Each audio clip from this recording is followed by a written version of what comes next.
BJP ಸರ್ಕಾರದ ಅವಧಿಯಲ್ಲಿ ಆದಂತಹ ಹಗರಣಗಳ ತನಿಖೆಗೆ ಈಗ ಚುರುಕು ಸಿಗ್ತಾ ಇದೆ. ಕೋವಿಡ್ ಅಕ್ರಮದ ಜಾಡು ಹಿಡಿದು ಕಾಂಗ್ರೆಸ್ ಸರ್ಕಾರ ಇದೀಗ ತನಿಖೆಗೆ ಮುಂದಾಗ್ತಾ ಇದೆ. ಬಿಬಿಎಂಪಿ ಅಧಿಕಾರಿಗಳಿಗೂ ಕೂಡ ಈಗ ನಡುಕ ಶುರುವಾಗ್ತಾ ಇದೆ. ಇನ್ನು ತನಿಖೆಗೆ ಚುರುಕು ಸಿಗ್ತಾ ಇದ್ದಂತೆ ಬಿಬಿಎಂಪಿ ಅಧಿಕಾರಿಗಳಿಗೂ ಕೂಡ ನಡುಕ ಶುರುವಾಗ್ತಿದೆ.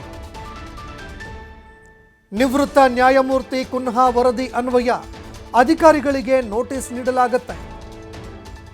ಇನ್ನು ನ್ಯಾಯಮೂರ್ತಿ ಕುನ್ಹಾ ಅವರ ವರದಿಯ ಅನ್ವಯ ಅಧಿಕಾರಿಗಳಿಗೆ ನೋಟಿಸ್ ನೀಡಲಾಗಿದೆ. ಕೋವಿಡ್ ಸೆಂಟರ್ ನಿರ್ಮಾಣ, ಆಕ್ಸಿಜನ್ಗಳ ಖರೀದಿ, ವಿಲೇವಾರಿ, ಮಾಸ್ಕ್ ಖರೀದಿ, ಪಿಪಿಇ ಕಿಟ್ ಸೇರಿದಂತೆ ಪರಿಕರಗಳ ಖರೀದಿಯಲ್ಲಿ ಅವ್ಯವಹಾರ ಆಗಿರುವಂಥದ್ದು ಬೆಳಕಿಗೆ ಬಂದಿದೆ. ಕೋವಿಡ್ನಲ್ಲಿ ಆದಂತಹ ವೆಚ್ಚಗಳ ಕುರಿತು ಕೂಡ ವಿವರಣೆಯನ್ನು ಅದರಲ್ಲಿ ನೀಡಲಾಗಿದೆ. ಇದೆಲ್ಲವನ್ನೂ ಕೂಡ ವಿವರಣೆ ನೀಡಬೇಕು ಅಂತ ನೋಟಿಸ್ ಜಾರಿ ಮಾಡಲಾಗಿದೆ. ಬಿಬಿಎಂಪಿ 4 ವಲಯ ಅಧಿಕಾರಿಗಳಿಗೂ ಕೂಡ ನೋಟಿಸ್ ನೀಡಲಾಗಿದೆ. ಹೀಗಾಗಿ ಬಿಬಿಎಂಪಿ ಅಧಿಕಾರಿಗಳಿಗೂ ಕೂಡ ಈಗ ಸಂಕಷ್ಟ ಎದುರಾಗ್ತಾ ಇದೆ. ಯಾಕಂದರೆ ಆ ಪಿಪಿಇ ಕಿಟ್ ಖರೀದಿ, ಆಕ್ಸಿಜನ್ಗಳ ಖರೀದಿ, ಅದೇ ರೀತಿ ಮಾಸ್ಕ್ ಆಗಿರಬಹುದು, ಇದೆಲ್ಲದರ ಖರೀದಿಗಳಲ್ಲಿ ಸಾಕಷ್ಟು ಅಕ್ರಮ ಅವ್ಯವಹಾರಗಳು ಆಗಿರುವಂಥದ್ದು ಕಂಡುಬಂದಿತ್ತು. ಮೆಡಿಸಿನ್ ಆಗಿರಬಹುದು, ಈ ಎಲ್ಲದರಲ್ಲೂ ಕೂಡ ಅಕ್ರಮ ಕಂಡುಬಂದಿರುವಂತಹ ಆರೋಪ ಕೇಳಿಬರ್ತಾ ಇದೆ. ಇದೆಲ್ಲದಕ್ಕೂ ಸಂಬಂಧಪಟ್ಟಂತೆ ಇದೀಗ ಬಿಬಿಎಂಪಿ ಅಧಿಕಾರಿಗಳಿಗೂ ಕೂಡ ಸಂಕಷ್ಟ ಎದುರಾಗ್ತಾ ಇದೆ.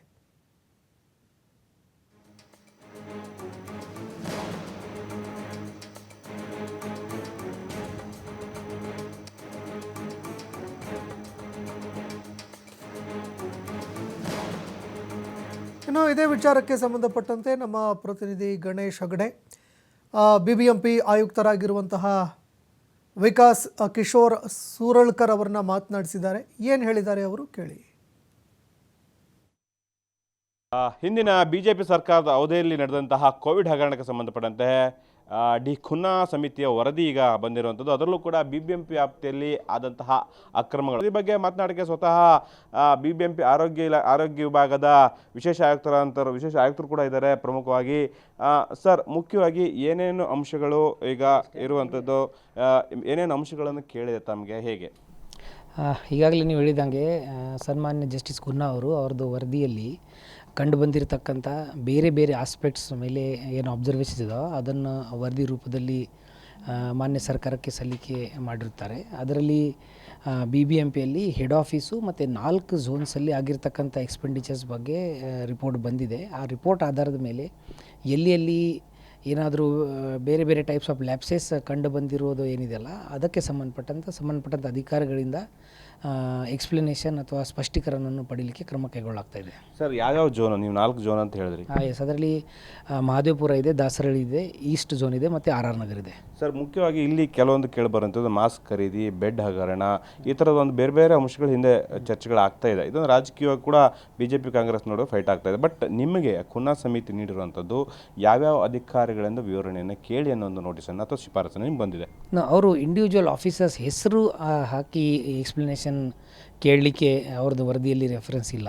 ಆದರೆ ಅವರು ಇಂಡಿವಿಜುವಲ್ ಫೈಲ್ಸ್ ನೋಡಿದ ನಂತರ ಅಲ್ಲಿ ಏನೇನೋ ಲೋಪದೋಷಗಳು ಕಂಡು ಬಂದಿದ್ದಾವೆ ಅದನ್ನು ಅವರು ಐಡೆಂಟಿಫೈ ಮಾಡಿ ವರದಿಯನ್ನು ಸಲ್ಲಿಕೆ ಮಾಡಿರ್ತಾರೆ. ಸೊ ಆ ಪೀರಿಯಡಲ್ಲಿ ಆ ಅಬ್ಸರ್ವೇಷನ್ ಟೈಮ್ಗೆ ಯಾರು ಆಫೀಸರಲ್ಲಿ ಇದ್ದರು ಅವ್ರ ಕಡೆಯಿಂದ ಈ ಥರದ ಅಬ್ಸರ್ವೇಷನ್ ಮೇಲೆ ನಿಮ್ಮ ಏನು ಸ್ಪಷ್ಟೀಕರಣ ಇದೆ ಅಂತ ಆ ಹಂತದಲ್ಲಿ ನಾವು ಈಗ ಇದ್ದೀವಿ. ಸರ್, ಈಗ ಎಷ್ಟು ದಿನ ಟೈಮ್ ಅವರಿಗೆ? ಯಾವ ಥರ ನೀವು ನೋಟಿಸ್ ಕೊಡ್ತೀರಾ ಅಥವಾ ಶೋಕಾಸ್ ನೋಟಿಸ್ ಅಥವಾ ವಿವರಣೆ ಕುರಿತ ಹೇಗೆ?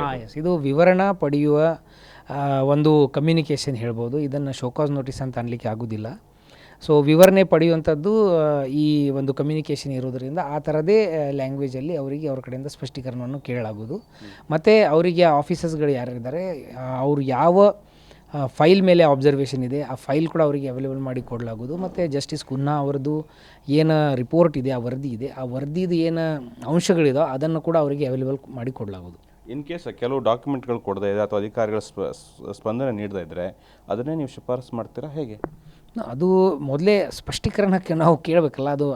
ಅದು ಸ್ಪಷ್ಟೀಕರಣ ಪಡೆದಿದ್ದ ನಂತರ ಏನಾಗಬಹುದು ಬಿಡಬಹುದು, ಅದರ ಬಗ್ಗೆ ಈ ಹಂತದಲ್ಲಿ ಮಾತಾಡೋದು ಅಷ್ಟು ಸೂಕ್ತ ಇಲ್ಲ ಅಂತ ನನಗೆ ಅನಿಸ್ತದೆ. Thank you. ಒಟ್ಟಾರೆ ಇದು ಸ್ಪೆಷಲ್ ಕಮಿಷನರ್ ವಿಕಾಸ್ ಅವರು ಹೇಳ್ತಾರಂತ ಮಾತು.